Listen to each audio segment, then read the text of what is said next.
৪৭ বছর যাবৎ মেহেরপুরের লোককাহিনী বিপ্রকাশ বাংলা ভাষার ব্যবহার নিয়ে গবেষণা মেহেরপুর ভৈরব সাহিত্য সাংস্কৃতিক চত্বরের অবদান চিরস্মরণীয় থাবে ৩৭ পর্ব মেহেরপুরে ঐতিহ্যবাহী সাহিত্য ও সাংস্কৃতিক সংগঠন ভৈরব সাহিত্য সাংস্কৃতিক চত্বর গত বছর এর ৪৬তম প্রতিষ্ঠা বার্ষিকী পালন করেছে।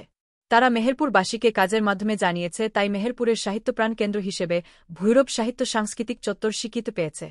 মেহেরপুর ভৈরব সাহিত্য সাংস্কৃতিক চত্বরের দুই প্রাণ পুরুষ অ্যাডভোকেট আনোয়ার হোসেন ও সাধারণ সম্পাদক মেহের আমজাদ।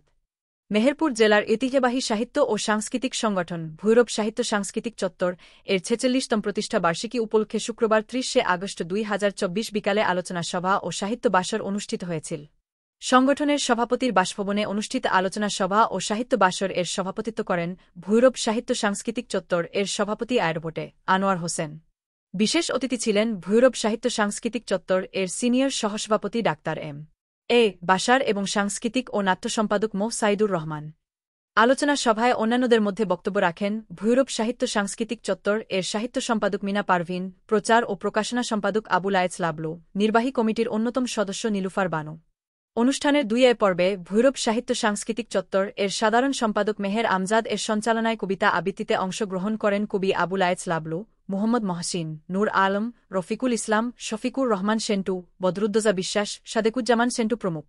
ভৈরব সাহিত্য সাংস্কৃতিক চত্বর এর সভাপতি ও মেহেরপুর জেলা জজ আদালতের সিনিয়র আইনজীবী আলহাজ্জ অ্যাডভোকেট আনোয়ার হোসেন।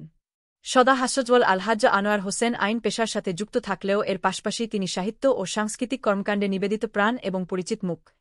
আলহাজ্জ এয়ার মুহাব আনোয়ার হোসেন ৪ সাল থেকে মেহেরপুর জেলার ঐতিহ্যবাহী সংগঠন ভৈরব সাহিত্য সাংস্কৃতিক চত্বর এ যোগদান করেন অদ্যাবধি সভাপতির দায়িত্ব পালন করে আসছেন।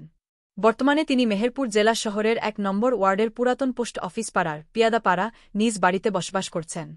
গ্রন্থনা অধ্যক্ষ মহসিন আলী আঙ্গুর, সম্পাদক ও প্রকাশক মুজিবনগর খবর.com, মেহেরপুর।